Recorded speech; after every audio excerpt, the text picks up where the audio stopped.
Hey, it's Colleen. Hi, it's Kate. And it's Megan. And we're the Three Scheme Queens. Join us each week as we take turns presenting a brand new conspiracy theory or mystery. From shadowy cover-ups and unexplained events to viral rabbit holes, we bring the tea, It's piping. the facts, and the tinfoil crowns. Join the conversation, laugh along with us, and question everything. When it's all over, we'll tell you what we think, and we'll try to prove it to you. So grab your drink, hit the follow, and tune in every Tuesday.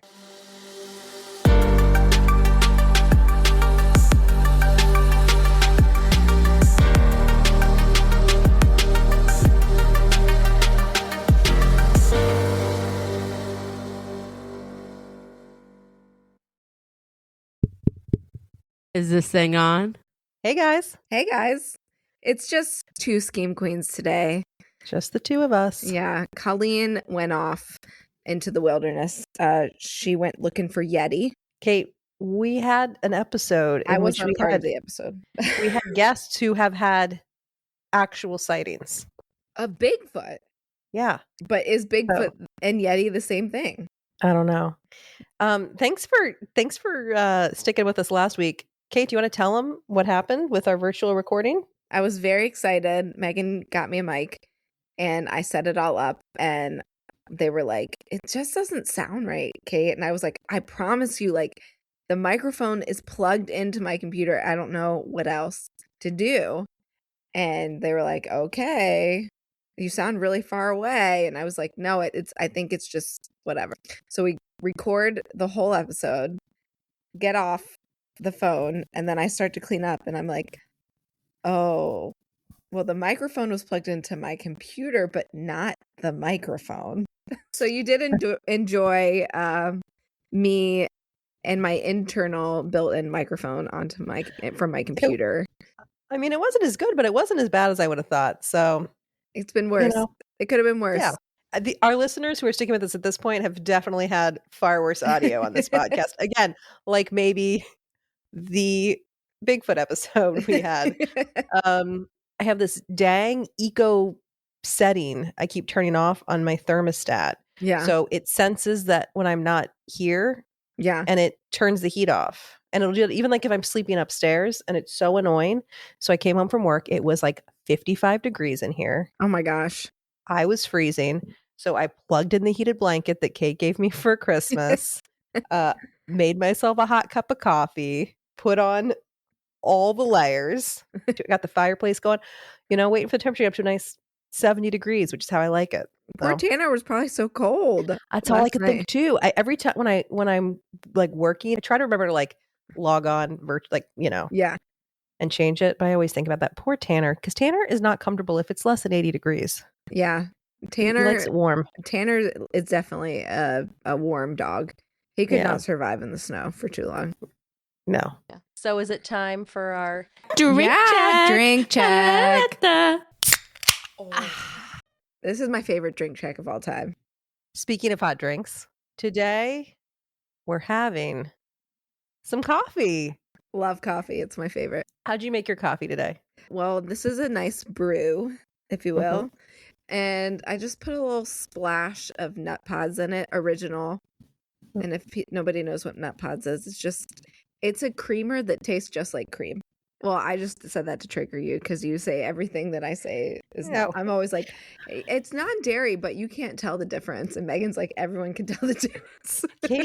Kate is convinced that you can put coconut milk in place of milk or cream in anything and it tastes the same. And I'm like, yeah. I had a cup of coffee, even though for Christmas last year I got the really fancy like frother on my espresso machine. But you know what works better than the espresso machine frother is the Nespresso frother. Yes, the one that you push the button, it goes. Psh, Yes, it's the best. It's the best. So even though I have the fancy setup, I like to just use that one. So I like to put a little. This is the end. It's going to probably be like the last one for me until end of 2026. But I like to put just a little bit of eggnog in the frother. Oh, it froths up real nice because it's nice and fatty, and then pour that on top of my coffee, and you have like it's my very own like eggnog latte, you Oh know? my gosh, that's So fancy. that's what I did. I didn't know you liked eggnog. Like, I mean, we definitely grew up and it was like a special treat at Christmas, but I wouldn't say I'm like a regular eggnog drinker, but like I bought it this year purely for coffee. My dad always hopes that someone's going to drink eggnog with him at Christmas. And the Well, other on day we were Thanksgiving, at work and Megan's like, "Stop making that face." And I was like, I just can't picture you like going to a dinner party and maybe not enjoying something and just being polite, you know, and taking some bites and pushing around your plate. It would just be all over your face. I went to cotillion, so I do know how to be Oh, proper. you went to cotillion. I did. Uh-huh. Wow, I'm impressed. I would not No. have guessed. No. Everybody was doing it and I was like, "Sure, what is it?" I didn't know what it was. Isn't it just a lot of like there were boys, right? Yeah. You just like dance with boys? Yeah, you learn how to dance, you learn how to foxtrot and waltz, and then you learn how to set a table properly. And then there was like this dance at the end of the year that everybody got dressed up for. I was like not a debutante, but I did do cotillion. I'm Carrie's probably real impressed right now too. Well, I'm the surprised reason you didn't do it, Megan. the reason we're having coffee today is because we're going to talk about Finland. And did you know, Kate, that Finland drinks more coffee per person than any other country in the world? Wow. Finland might not even be real. That's what we're talking about today. Oh my gosh. But if you believe Finland is real, then Finns consume an average of 4 cups of coffee per day. So the average person consumes roughly 26 pounds of coffee per year. Wow. I do have a question about that. When you say 4 cups of coffee a day, is that like measurement cups? Is that like 8-ounce cups of coffee? Or is that like mugs of coffee? Because I feel like Americans drink a lot of ounces of coffee. Mm-hmm. That's a good question, isn't it? That's a good question. Yeah. Yeah, I mean, Bourbon Boy probably has more than that in a day, right? For sure. He'll make a whole pot and it'll be gone. Coffee breaks are like such a national tradition that it's like built into their contracts. Like workplaces have like formal coffee breaks. Oh my gosh. So wouldn't that be nice? I wish I could speak Finnish. Kavatako, I think is what it's called. I don't know. Oh. Coffee break. Yeah. They drink a lot of light roast though, as opposed to, most of us like I mean, I like a light roast, but most people like a dark roast, I right? like a light roast. Mm-hmm. I think dark roast is a little too much. Light roast has more caffeine in it. Did you know that? I did not. Look at the barista over here with all the facts. And I think they do a lot of like drinking coffee at night. Apparently, when you go to people's houses, they offer you coffee, and if you turn it down, that's considered rude. So, do they drink decaf or all caffeinated? Is it all caffeinated? I bet I was like, are they just less princessy than Americans who are like? I mean, I don't have this problem, but like other people who are like, oh, if I have coffee, I'm not going to be able to sleep. Yeah, like maybe they're not like that. Maybe they're just tough and they aren't high maintenance like or Americans. It's just like dark all the time over there, dark and cold, because it's like all the way up close to the North Pole. Yeah, it's sort of up there in like the Scandinavian area. Yeah, but that's like in the Arctic Circle. Yeah, no, you're right. Maybe that's the thing. But Bourbon Boy drinks coffee at night. Does he drink caffeine? Mm-hmm. They do, and he still he still sleeps fine. Mm-hmm. Yeah, I just think people don't understand what it's like to have a brain that doesn't shut off, Megan. So I have to limit my caffeine consumption after a certain hour. Again, I know that's why she calls me a princess. Yeah, that's what I'm saying. That's why Americans in general are like such. I can't. We're not even getting into sleep habits.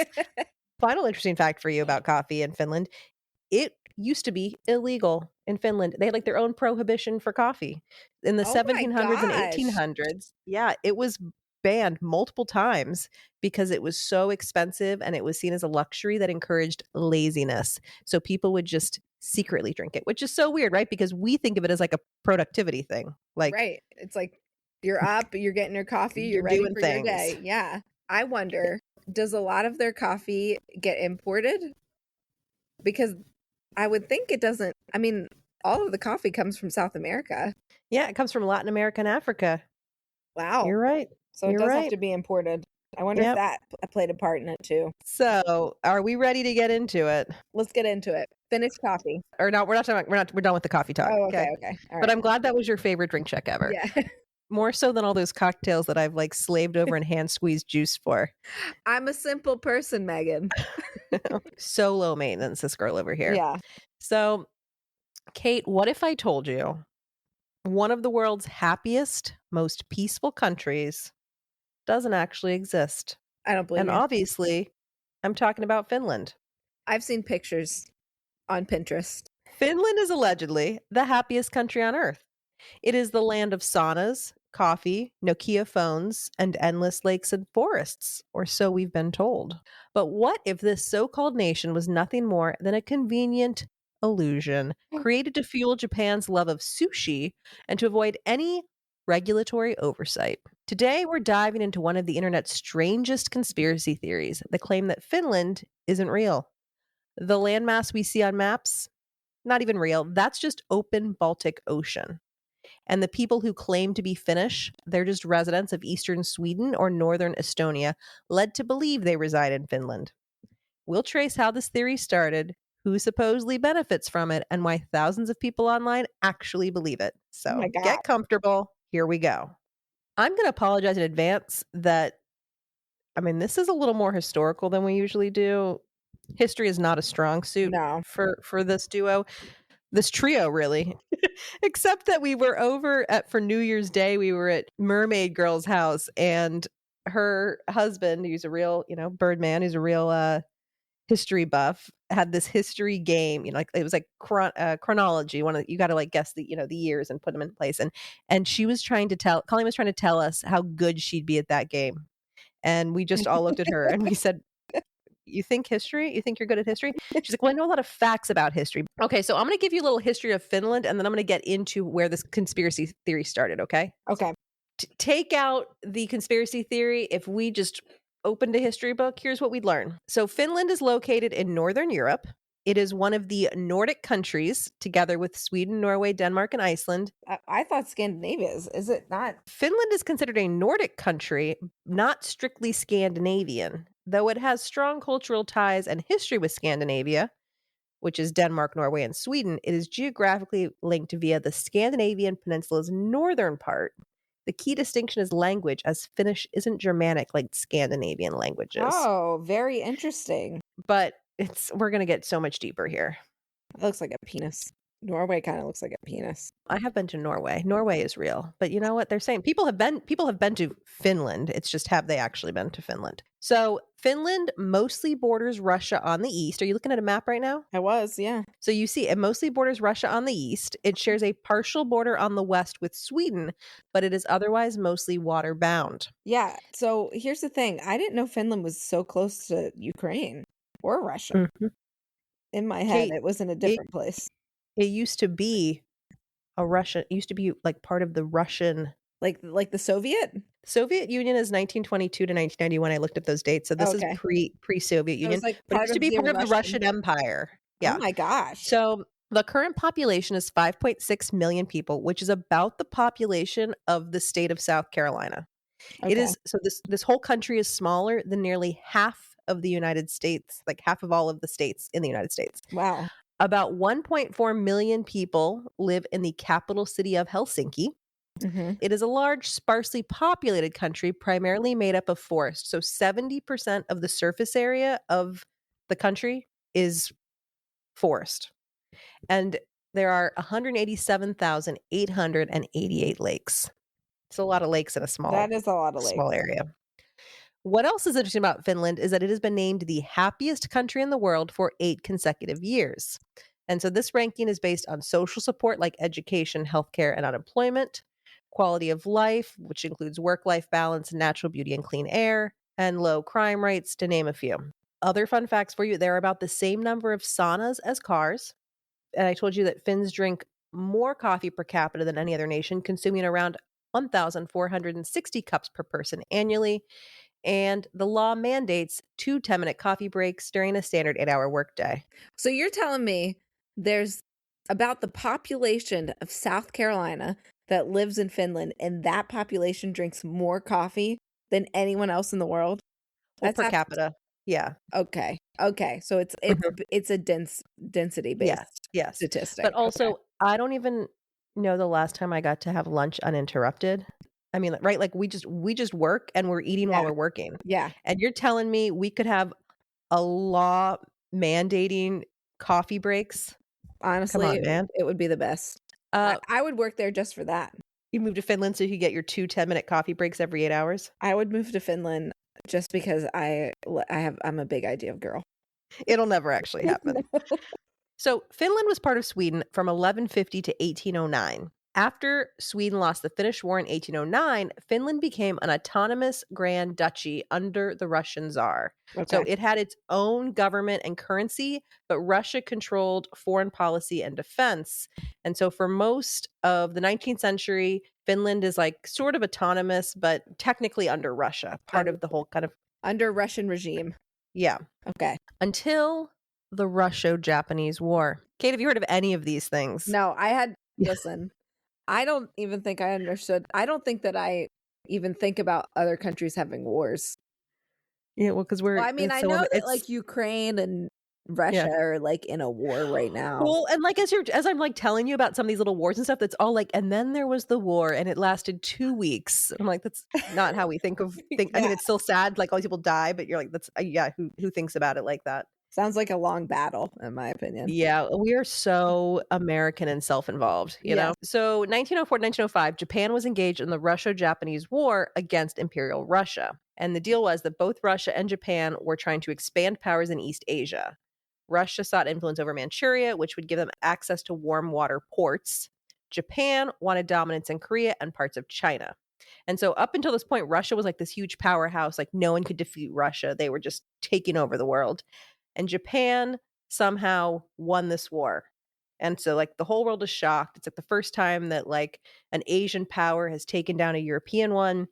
So this ends with the Treaty of Portsmouth. The war is over. Relations remain strained, but you know, war is over. But the Tsar's rep took a huge hit here because everyone was like, you have drained everyone's like money, resources, everyone's demoralized, but also no one has confidence now in their czar. So it's like we had this whole useless war that you couldn't win and you've just drained it and we're all done. We're actually done with you and maybe you're not as powerful as we always thought. And right? that is when Anastasia went missing, right? I'm sure. Yeah. Yeah. Did you know, this is another random history fact. Did you know that some historians believe that like the nuclear bomb in Japan didn't actually end the war? Like America, that's not why they ended the war, that they were more worried about Russia invading Japan than actually America ending the war. So like we've been taught as Americans that like we bombed Japan and Japan was like, back down, I'm done with this because of the bomb. But really some people theorize that it's that they just didn't want Russia to come in and take them. Thank you for that fun fact, Kate. So again, everyone's like, Russia, you're really not that big a deal. So they're trying to reflex, they're trying to get some respect back. Yeah. So they started really tightening control on like all these countries, right? And they were trying to like Russify Finland. So they started restricting Finnish language and governance. And so Finland at this point had been able to be like relatively independent. Now Russia's really trying to take control again. Yeah. At the same time, however, there was unrest. There are uprisings and strikes and mutinies kind of throughout the empire. And people were protesting harsh working conditions and low wages and the autocratic rule of Tsar Nicholas II. And this all came to a head on Bloody Sunday in January 1905 when peaceful protesters in St. Petersburg were shot by troops. Oh my gosh. So at the end of the year, workers across the empire, including Finland, participated in the general strike of 1905. So all the workers walked off their jobs. So factories, railroads, post offices, newspapers, they all had to shut down. And then sort of like the students and the universities all kind of followed. And so all the major cities were kind of paralyzed. And it only lasted a week before Tsar Nicholas II was forced to compromise and end the strike. And so some of the concessions he made is that he kind of eased up these Russification policies and he allowed Finland to adopt a new parliament with universal suffrage. So another fun fact, Finland was the first country in the world where women had the right to vote. Wow. Yes. So this created political unity and democracy in Finland. So Finland was still technically under Russia, but they're kind of starting to take steps towards independence. Do people in Finland actually speak Finnish? Yes, they did speak Finnish, except when Russia tried to say, no more speaking Finnish, now you're all going to speak Russian. And they were like, now we're striking. No, so then after the strike, they were like, okay, I guess you can speak Finnish. Okay. And then what kind of alphabet does, hold on, I'm Googling this. Finnish uses the Latin alphabet, which is the Roman script, and they add vowels. Because I think America uses the Latin alphabet because Russia doesn't use.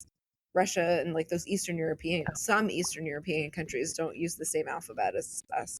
I was thinking about your Latin experience and how, like, when I went to Italy, I couldn't speak Italian and the guys didn't speak English, but you could speak Spanish and you could. Yeah.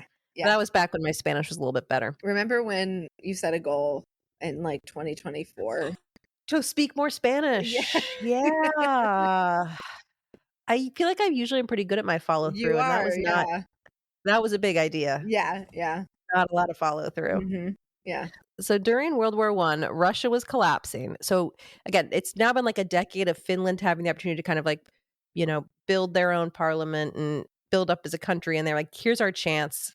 We are going to declare independence from Russia. So they adopted a formal declaration of independence on December 6th, 1917. The new Bolshevik government led by Vladimir Lenin officially recognized Finnish independence on January 4th, 1918. Oh, wow. Just weeks after Finland declared independence from Russia, the country collapsed into a civil war. So on one side were the Reds. So these were mostly like workers and socialists, and they wanted a socialist Finland. They were kind of inspired by the Russian Revolution, and they didn't have a lot of money, a lot of property. On the other hand were the whites, and they were like the middle to upper class, kind of more conservative, a lot of farmers and landowners. They wanted an independent, non-socialist republic. So again, this civil war lasted only a few months, but it was brutal. More than 36,000 people died. But a lot of those deaths were actually like after the war was over and they were just executing people in prison camps. So it was like a pretty horrific time in Finnish history. But as a result, Finland established themselves as an independent anti-communist republic in May 1918, and they elected their first president in 1919. You said they declared their independence in December of 1918? Their Declaration of Independence was December 6th, 1917. 1917. And then in January, the World War. That's what I'm saying, because that's what they said. This is like our weak. They're taking advantage. They're like, oh, okay. Russia's weak right now. Here's our chance. And so we are independent. And then within a month, Vladimir Lenin says, okay, you guys are independent. Because they just can't handle it. But then they had about a year of like, you know, fighting amongst themselves before they figured out how they were going to rule themselves, right? So what is their government? Is it like a democratic socialist government? Finland is now a social democracy. So it blends capitalism and strong socialist elements. So when they had this war, they were like, no socialism. We're not doing that. But I think over time, this was such a traumatic, even though it was very brief, there was like a lot of death in this small country with not a lot of people. Yeah. And that they kind of use that to be like, we can never get to a place again where we have like such disparity that we're fighting. Yeah. So it sounds like they have sort of a blended situation. So there are some aspects of socialism, but also it is a capitalist country and it is a democracy. Now we're going to get into the conspiracy. I just wanted to give you, because I, as a self-involved American, didn't even know that like Finland and Russia had any association. Yeah, but me neither. That's why I didn't even know they were next to each other. That's why I'm giving you this background, because as we get into the conspiracy, it's really all about Russia and Japan. Okay. So the conspiracy is, again, that Finland doesn't even exist. It is not a real country. So this kind of came to light. It's been around. It's kind of an older conspiracy for over a decade now. Wow. But first came to light on Reddit. Okay. And the conspiracy claims that Finland was first created during the Cold War between Russia and the West. Mm-hmm. It was also around this time that environmentalism and the idea of preserving our planet was really taking off. And it is due to both of those things that two of the main players in the Finland conspiracy came to work closely with each other, Russia and Japan. The theory alleges that the entire history, that whole history I just gave you, not real. That was all rewritten. And that the area of land that we know as Finland is actually just eastern Sweden or northern Estonia. The maps have been altered. So the maps that we know, all fake. This is all just a massive cover-up. So after World War II, Russia, then known as the USSR, and Japan secretly allied themselves over fish. Allegedly, they agreed that Japan would have exclusive fishing rights off the west coast of the USSR, but the USSR would be entitled to a percentage of the fish caught in that region. The Trans-Siberian Railroad was actually created solely for the purpose of transporting fish across the USSR to Japan. They would drop off a small percentage of food and then import into Japan under the disguise of Nokia products, because Nokia is the biggest company in Finland.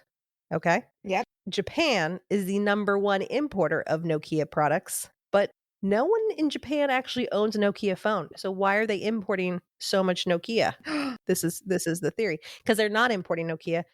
It's all a cover to get the fish to Japan. What? Yes. I love this. Finland's primary exports are wood and paper. Mm-hmm. But again, they have this one big company, Nokia. Mm-hmm. Now, the maps we have studied don't show that Russia had a west coast because they had created a fake country. And you know why they called it Finland? Why? Fin or fish. This fake country was all to protect their secret agreement. So, according to the Redditors, Japan can fish in the region of the ocean between Sweden and Russia, and they don't have to worry about any kind of environmental repercussions because no one is expecting any fishing to happen. It doesn't have to be regulated because, as far as everyone else knows, that's just land. It's just a big landmass. Again, and in return, Russia is going to get a percentage of this fish that it can then distribute amongst their populace. The Redditors believe that it was this top secret. It was just between Russia and Japan. And eventually the UN did catch on to the lie, but they protected the secret so that they could have this model, this fake example of like the perfect nation. But it's not even a real nation. It doesn't even exist. This is a hard one to follow. It's just land and nobody owns it. They're claiming that land that is Finland, yeah, that's ocean. Oh. It is all ocean owned by Russia. And so no one is like, oh, we got to I'm going to talk about the fish regulations, the seafood, but like no one is like, oh, we got to regulate how much fish you can catch in this area because as far as the rest of the world knows, that's land. It's just forest there. Oh. But people live there. People live in Sweden and Estonia and think they live in Finland, but they don't. Finland is not real. I don't know if I believe this. This is way too hard to understand. Well, I know because we're not history people. Yeah. And I do have some answers to some of your questions as we go forward. And that's how it started. It started as this Reddit post and it just kind of took a life of its own. So over a decade ago, there was an Ask Reddit post by Violently Average that said, what did your parents show you that you assumed was completely normal, only to later discover that it was not normal at all?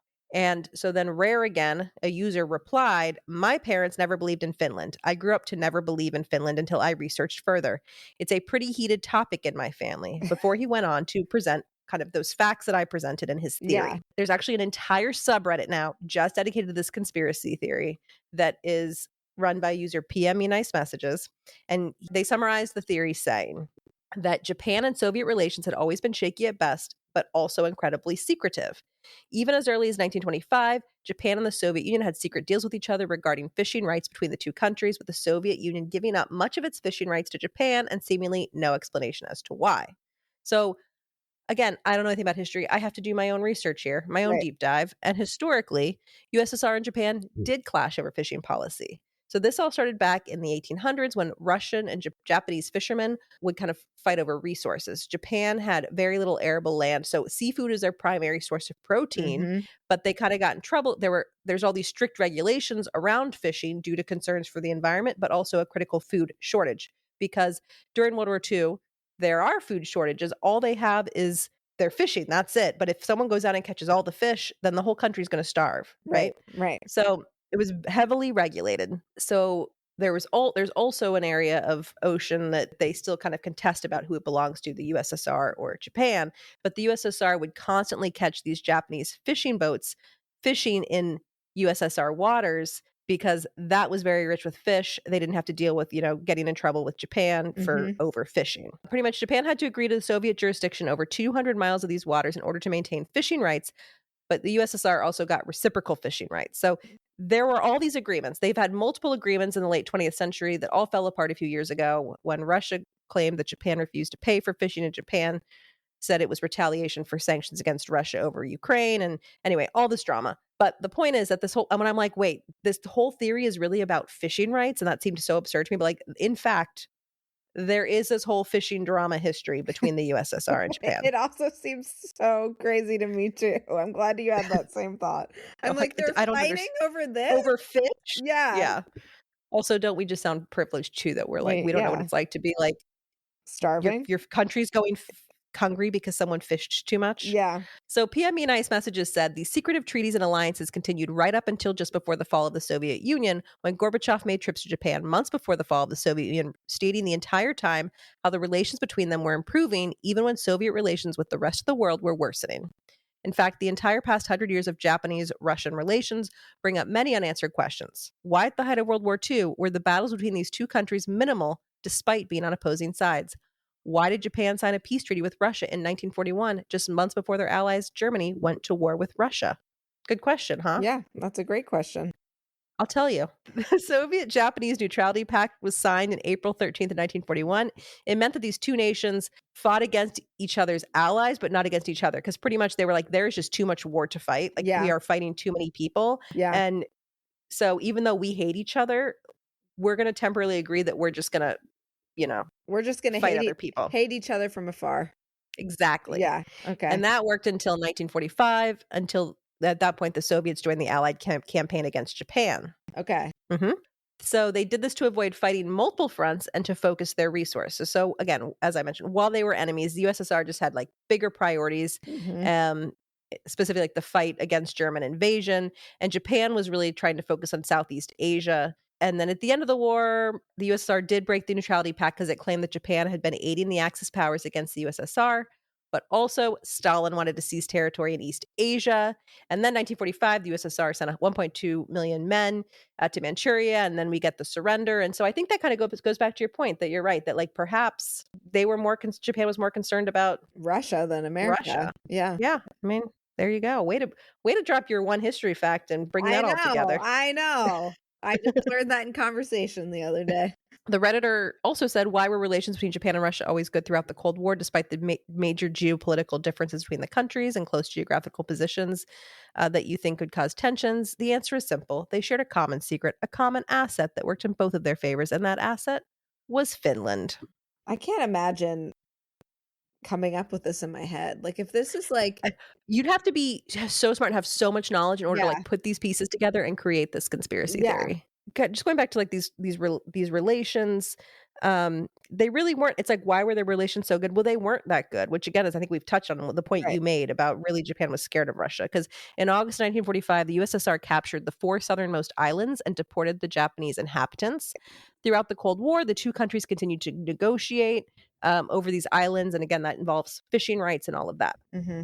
So the USSR said, well, why don't you take 2 islands? We'll take 2. Japan said, no, it's all or not. I want all of them. Mm-hmm. Japan was allied with the United States. The United States is also negotiating with Japan. Like, if you want Okinawa back, then you can't compromise with the USSR to get about with these islands. So it was just everyone's involved, right? So while they were on separate sides of the Cold War, Japan and the USSR did not engage in a lot of negotiations. And again, everything was sort of all related to their economic entanglements. Yep. The Soviet Union needed Japan's capital, technology, and consumer goods. Japan needed Soviet's natural resources like oil, gas, coal, and timber. And Japan was actually USSR's #1 non-socialist trading partner. Wow. Fun fact. So that is most of my theory. I have some frequently asked questions about this. So this PME Nice, who runs this whole subreddit, listed some frequently asked questions. Do you have any about this, Kate? I don't know if I have a question, but I did think Nokia was a Japanese country or a Japanese company. I'm so happy you mentioned Nokia. Let me tell you what I learned about Nokia. Okay. Nokia was founded in the 1800s as pulp mills before expanding into electricity generation in 1902. So it earned its name from the town near one of its mills. Decades later, it merged with Finnish Rubber Works and Finnish Cable Works, which produced telephone, telegraph, and electrical cables. In the 1960s, the company was manufacturing paper items, car and bicycle tires, rubber boots, communication cables, TVs, computers, generators, robotics, plastics, aluminum, chemicals, and military equipment, including gas masks. Oh. In the 1970s, they created a radio telephone company in conjunction with a Scandinavian TV manufacturer and then went on to launch the world's very first car phone. Guess how big it was? I feel like my mom had one. It was in a bag. You're talking about the bag phone? Probably like a suitcase, probably? Yeah. Yeah. It was 22 pounds. Oh my gosh. Even my 1998 Mercedes has a car phone wired into the phone. It's not even this big. This is like, that feels ancient. It's a big old phone.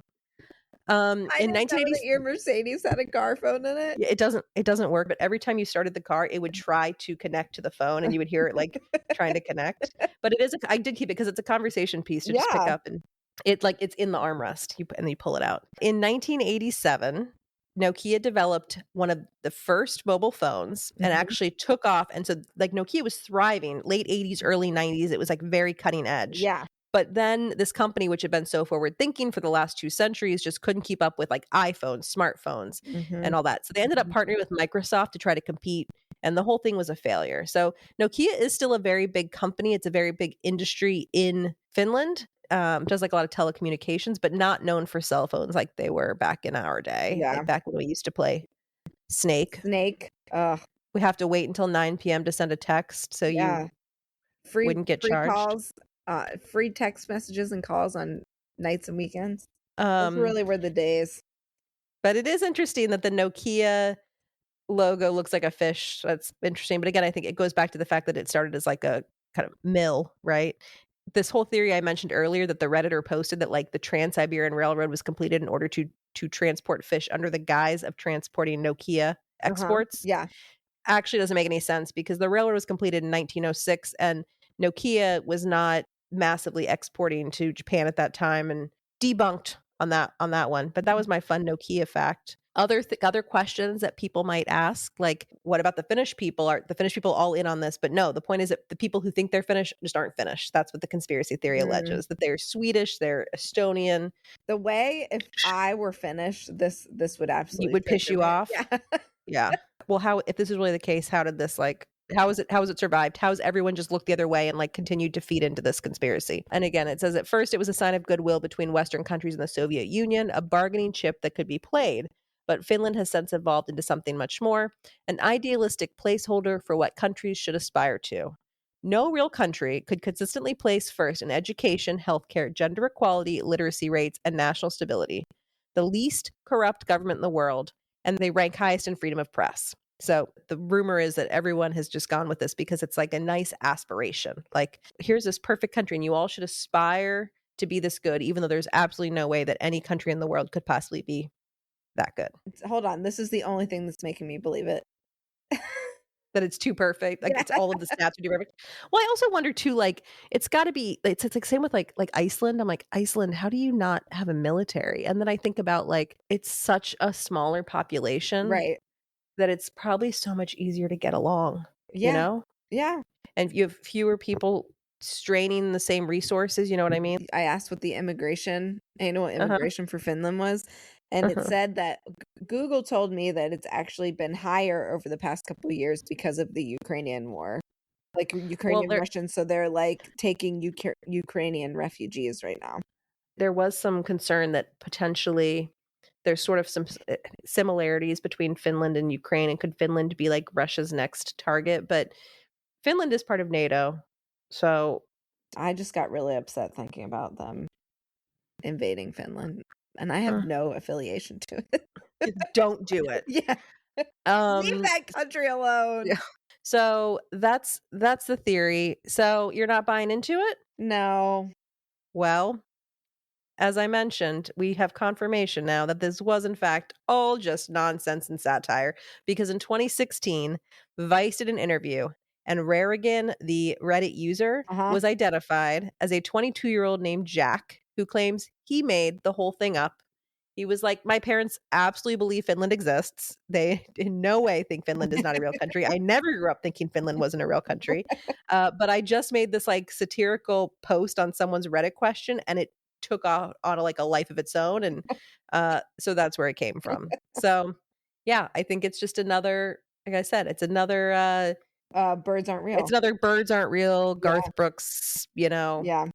joke that just kept going and probably triggers a lot of people. Yeah. Because you're right. If you're like, are you telling me my heritage is fake? Yeah. Also, I just don't believe that you could like doctor. Like you're telling me that every single satellite in the world is in on this? Well, I mean, are you out there with the satellite? Who owns the satellites? I don't know, but I believe NASA? them. Yeah. Space Force. You don't think Space Force could be in on it? Well, I just think why it wouldn't benefit them. Like why would this other than like This is a perfect country. The girls are fighting. Yeah. And we want to keep them stop fighting. So we're giving them this. I don't know. I just don't believe it. Other than like now it's proven. So yeah, I agree with you. This was nonsense. Yeah. But I'm glad, I do like a Reddit deep dive.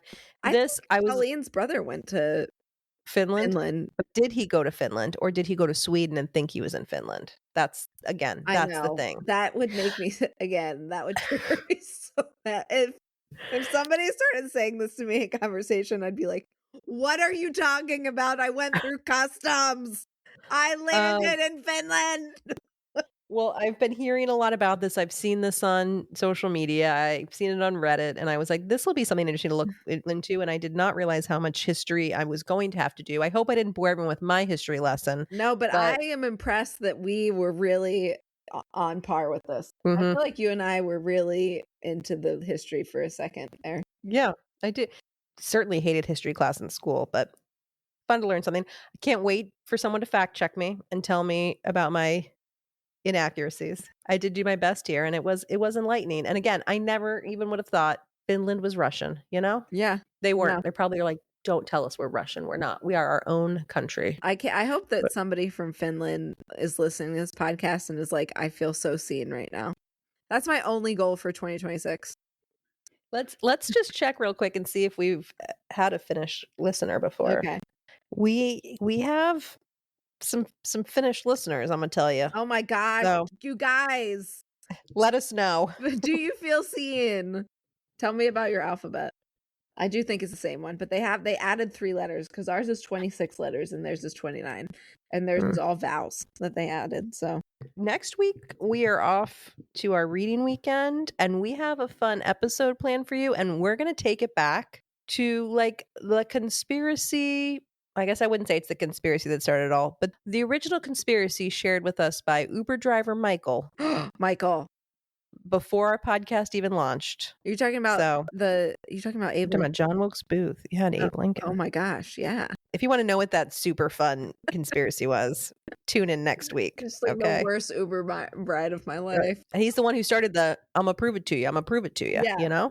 Yeah, that's true. He is. Guys, just a reminder, don't forget to check out our Facebook and Instagram pages at 3 Scheme Queens. That's the number 3 Scheme Queens, all one word. We're also on Reddit, same username. If you want to check out our website, go to 3schemequeens.com and you can find links to our social media accounts, our Buzzsprout page, all of our episodes, additional content, and our contact page where you can engage with us and share any updates on the topics that we have discussed.